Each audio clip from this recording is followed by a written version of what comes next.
35,000 চাকরি আসাম সরকারের অধীনে হবে, এটাও আজকের গ্যারেন্টি। 1 লাখের পরে আবার 35,000, 1,35,000, তারপরেও এটা বন্ধ হবে না, তারপরেও এটা হয়ে থাকবে। হেল্ল' নমস্কাৰ, কুমৰুক চুদুং কোলম্বাই লগতে কাৰ্ডুম। কি খবৰ? মোৰ খবৰ ভালে আছে আৰু বৰ্তমান ফিল্ডত আছোঁ। অলৰেডি এটা ভিডিঅ' আপলোড কৰিলোঁ, ইয়াতে বনালোঁ আৰু ভাল লাগিল ইমানখিনি ভাল ৰেছপন্স দিয়াৰ কাৰণে। আৰু যোৱা ভিডিঅ'টো ইমান আপোনালোকে ভাল কমেণ্ট কৰিছে নহয়, ঠিক আছে, থেংক ইউ। ভাষা নাই আৰু বহুতে কৈ থাকে দাদা আপোনাৰ আমি জাৰ্ণিটো ফ'ল' কৰি আছোঁ, আপুনি কিমান কষ্ট কৰিছে এনে কৰিছে বুলি। তো কষ্ট মই অকল কৰা নাই, মোৰ নিচিনা বহুখিনি কেণ্ডিডেট আছে, হয় তেওঁলোকে ভিডিঅ' নিদিয়ে, এইটো কাৰণে আপোনালোকে হয়তো গম নাপায়। এইটো কাৰণে মোক ইমানো আপোনালোকে উঠাই নিদিব যেন ময়ে কষ্ট কৰি আছোঁ, আপুনি এইবাৰ পাই যাব বুলি। এইটো নহয় ভাইটি বন্ধুসকল। আমাৰ অসমত এতিয়া নাই ক'লেও 20-22 লাখ ল'ৰা ছোৱালী আছে, যোনে বৰ্তমান অসম পুলিচ, বেলেগ 4th grade 3rd grade private ছেক্টৰত কাৰণে লাগি আছে। হয় তেওঁলোকে ভিডিঅ' নিদিয়ে, এইটো কাৰণে আপোনালোকে দেখি নাপায়, কিন্তু মোতকৈ 1000 গুণ কষ্ট কৰা কেণ্ডিডেট আছে। এইটো কাৰণে ইমানো মোক উঠাই নিদিব যে আপুনি কষ্ট কৰিছে ইমান কিবা কৰিছে বুলি, ইমান উঠাই দিব কোনো প্ৰয়োজন নাই। মই জানো মোৰ নিজৰ কেপাচিটি, মই কিমান পাৰোঁ মই কিমান নোৱাৰোঁ, এইটো কাৰণে ইমান মোক উঠাই নিদিব। আৰু ইমানখিনি ছাপোৰ্ট কৰাৰ কাৰণে ধন্যবাদ, থেংক ইউ। তো বৰ্তমান আহিছোঁ যেন আপোনালোকৰ যোনটো ক্লিপ দেখিলে, মই যোনটো আপোনালোকক লগালোঁ যেন আৰু থাম্বনেইল লগাইছোঁ যেন ভেকেঞ্চি আহি থাকিব। মই কিয় কৈছোঁ, বৰ্তমান আপোনালোকে হয়তো ভালকৈ গম পাইছে যেন আমাৰ অসমত নাই ক'লেও 20-22 লাখ কেণ্ডিডেট এতিয়াও বৰ্তমানলৈকে চাকৰি পোৱা নাই।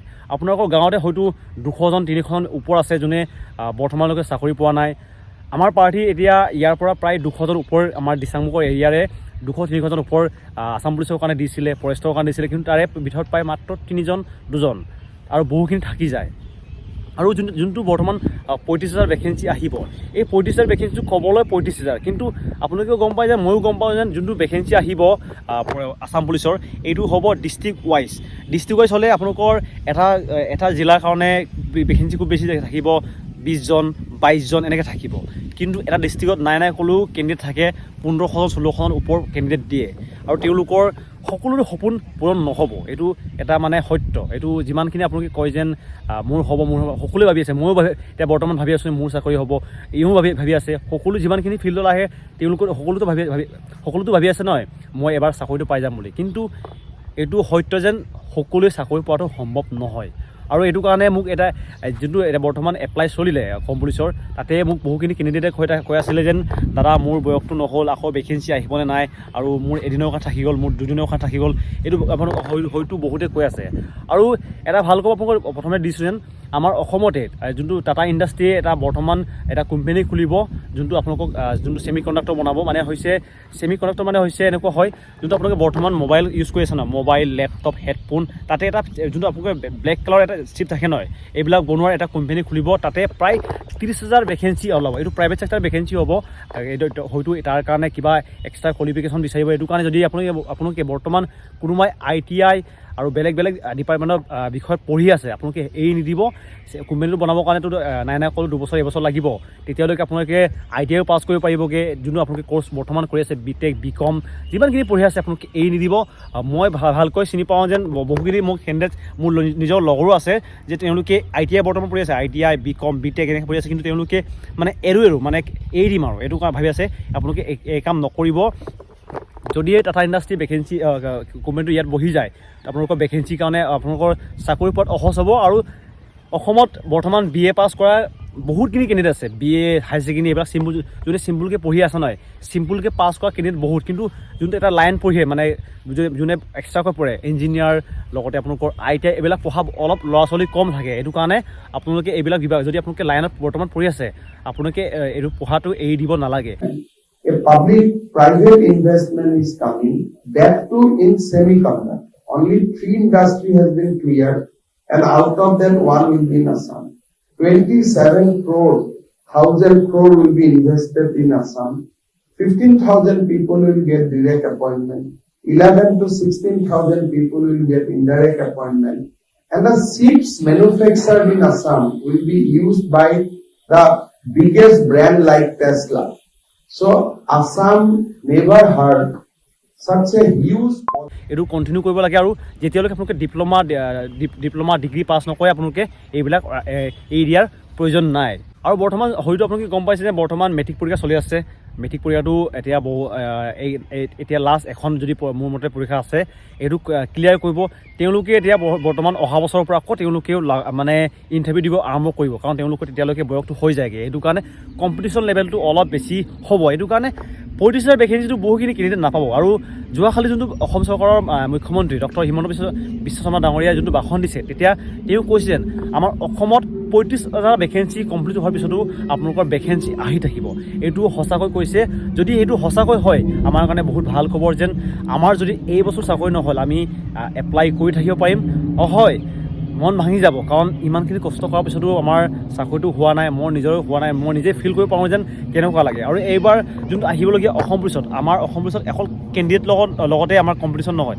এইবাৰ আমাৰ যোনটো অসম পুলিচৰ ইণ্টাৰভিউ হ'ব, তেতিয়া আমাৰ হ'ব প্ৰকৃতিৰ লগত মানে প্ৰকৃতিৰ লগত আমাৰ কিবা হ'ব, কম্পিটিশ্যন হ'ব। বৰ্তমান যোনটো ডেট ফিক্স কৰা হৈছে, জুন জুলাইত ভেকেঞ্চিটো অহা কথা কৈছে।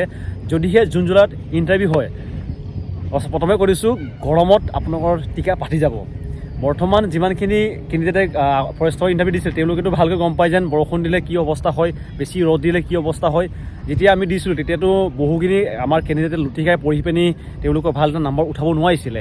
এইবাৰ আমাৰ হ'ব প্ৰকৃতিৰ লগত দুশ্মনী, মানে প্ৰকৃতিৰ লগতে আমাৰ এইবাৰ কিবাটো হ'ব, মানে কম্পিটিশ্যনটো। এইটো কাৰণে সাৱধান আৰু ভালকৈ লাগি থাকক আৰু ভেকেঞ্চি আহি থাকিব।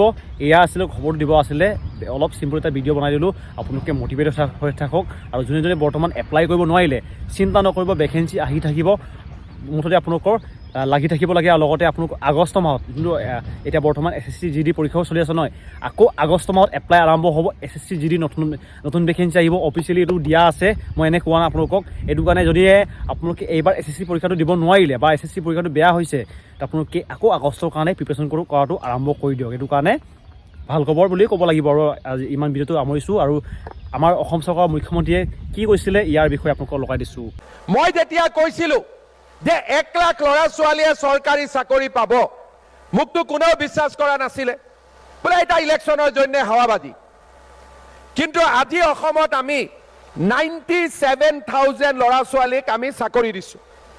সবচে ডাঙৰ কথা, চাকৰি নামত যিটো দালাল ৰাজ আছিল, আজি আমি পুৰা দালাল ব্যৱস্থাই পুৰা খতম কৰি দিছোঁ। কোনো দালাল নাই।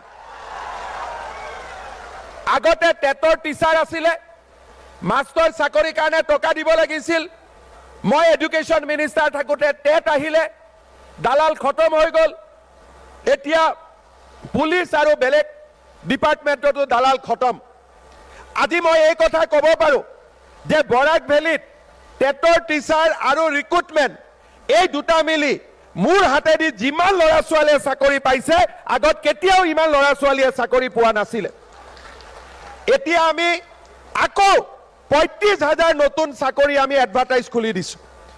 আবার 35,000 চাকরি আসাম সরকারের অধীনে হবে, এইটাও আজকের গ্যারেন্টি। 1 লাখের পরে আবার 35,000, 1,35,000।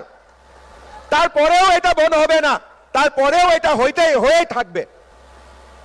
এতিয়া পঢ়িব লাগে, ভাল কৰি স্কুলত যাব লাগে, কলেজত যাব লাগে, পঢ়া শুনা কৰিব লাগে, চৰকাৰী চাকৰি ল'ব লাগে।